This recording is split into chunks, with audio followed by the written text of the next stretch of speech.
नमस्कार दोस्तों, आप लोगों का द बुक्स क्लब में स्वागत है। मित्रों, आज हम भारतीय अर्थव्यवस्था से रिलेटेड 30 ऐसे टॉप मोस्ट क्वेश्चनों पर चर्चा करेंगे और कोशिश ये करेंगे कि उनको इसी वीडियो पर याद कर लिया जाए, जो आने वाले एग्जाम के लिए आपके बहुत ही उपयोगी सिद्ध होंगे। तो चलिए शुरुआत करते हैं।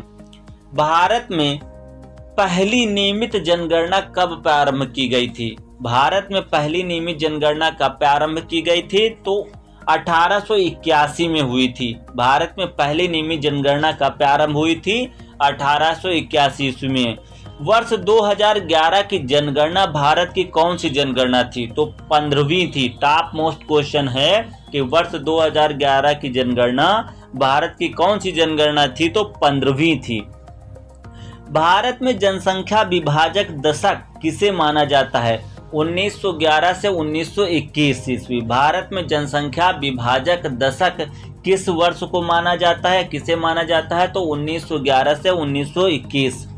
भारत में जनसंख्या विभाजक दशक किस माना जाता है? 1911 से 1921।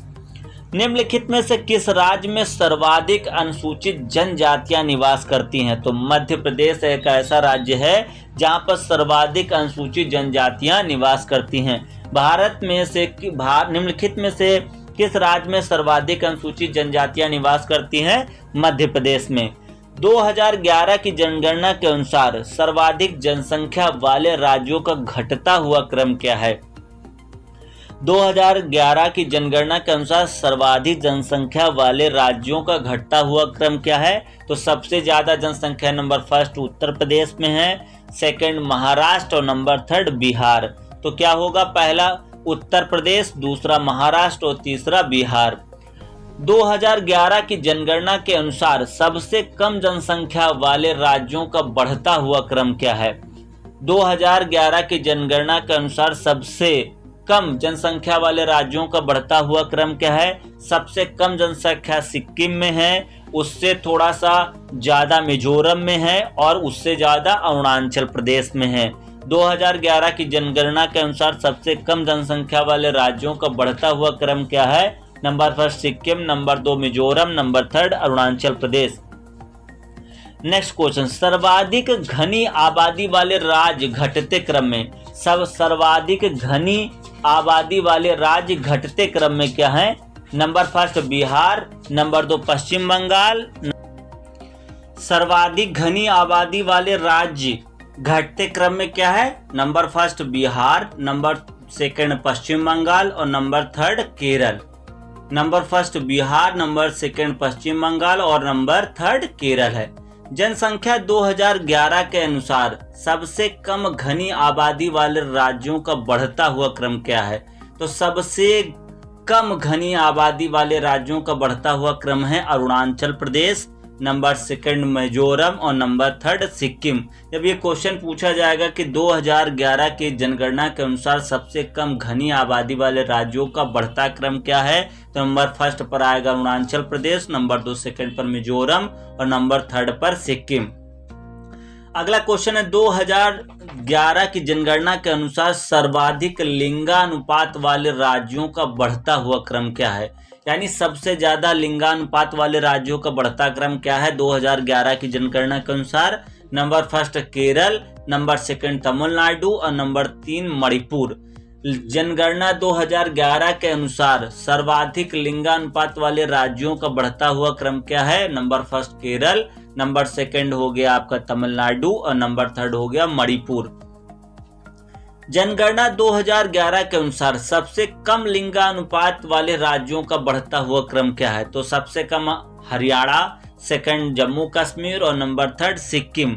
2011 की जनगणना के अनुसार सबसे कम लिंगानुपात वाले राज्यों का बढ़ता हुआ क्रम क्या है? Number first Haryana, number second Jammu Kashmir और नंबर थर्ड सिक्किम। 2001 से 2011 के दौरान 10 की जनसंख्या वृद्धि दर क्या थी? 17.7%। 2001 से 2011 के दौरान 10 की जनसंख्या वृद्धि दर क्या थी? 17.7%। जनगणना 2011 के अनुसार भारत में प्रति 1000 पुरुषों पर महिलाओं की संख्या क्या है? 943। जनगणना 2011 के अनुसार भारत में प्रति 1000 पुरुषों पर महिलाओं की संख्या कितनी है? 943। जनगणना 2011 के अनुसार किस राज्य में स्त्री साक्षरता दर सर्वाधिक है? तो केरल ऐसा आपका राज्य है जहां पर महिलाओं की जो साक्षरता दर है सबसे ज्यादा है। जनगणना 2011 के अनुसार किस राज्य में स्त्री साक्षरता दर सर्वाधिक है? केरल। जनगणना 2011 के अनुसार किस केंद्र शासित प्रदेश में स्त्री साक्षरता दर सर्वाधिक है? तो लक्षद्वीप। जनगणना 2011 के अनुसार किस केंद्र शासित प्रदेश में स्त्री साक्षरता दर सर्वाधिक है? तो लक्षद्वीप। जब केंद्र शासित प्रदेश की बात होगी तो वहां पर लक्षद्वीप, और अगर ऐसे बात की जाएगी तो राज्य में केरल। 2011 की जनगणना के अनुसार केंद्र शासित प्रदेश में स्त्री साक्षरता दर सर्वाधिक है तो लक्षद्वीप। जनगणना 2011 के अनुसार किस राज्य में स्त्री साक्षरता दर सबसे कम है? तो वो है राजस्थान। कौन सा है? राजस्थान। निम्नलिखित केंद्र शासित प्रदेशों में किसकी जनसंख्या सर्वाधिक है? तो दिल्ली। निम्नलिखित केंद्र शासित प्रदेशों में किसकी जनसंख्या सर्वाधिक है? तो दिल्ली की संख्या सबसे ज्यादा है।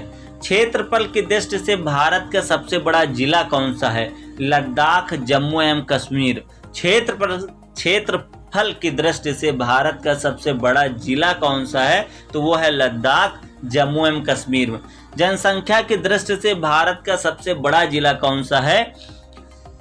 जनसंख्या की दृष्टि से भारत का सबसे बड़ा जिला है थाने, महाराष्ट्र। जनसंख्या की दृष्टि से भारत का सबसे बड़ा जिला कौन सा है? महाराष्ट्र का थाने। और अगर क्षेत्रफल की दृष्टि से बात करें तो लद्दाख, जम्मू कश्मीर का। क्षेत्रफल की दृष्टि से भारत का सबसे बड़ा राज्य कौन सा है? तो वो राजस्थान है। क्षेत्रफल की दृष्टि से भारत का सबसे बड़ा राज्य कौन सा है? राजस्थान। 2011 की जनगणना के अनुसार भारत का औसत वार्षिक दर क्या है? 1.64%। 2011 की जनगणना के अनुसार भारत का औसत वार्षिक वृद्धि दर क्या है? 1.64%। 2011 की जनगणना के अनुसार भारत में प्रति किलोमीटर जनसंख्या घनत्व कितना है?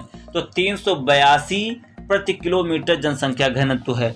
2011 की जनगणना के अनुसार भारत में प्रति किलोमीटर जनसंख्या घनत्व क्या है? 382। कितना है? 382। 2011 की जनसंख्या के अनुसार भारत में स्त्री साक्षरता दर क्या है? 64.60%। 2011 की जनगणना के अनुसार भारत में स्त्री साक्षरता दर क्या है? 64.60%।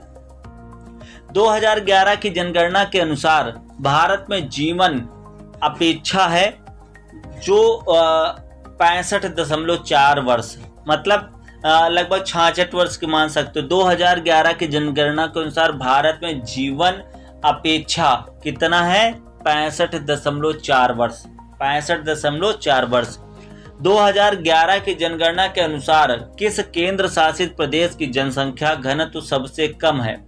तो अंडमान एवं निकोबार द्वीप समूह की। 2011 की जनगणना के अनुसार किस केंद्र शासित प्रदेश की जनसंख्या घनत्व सबसे कम है? तो अंडमान एवं निकोबार द्वीप समूह की। देश का सबसे बड़ा वाणिज्यिक बैंक कौन सा है? तो भारतीय स्टेट बैंक है।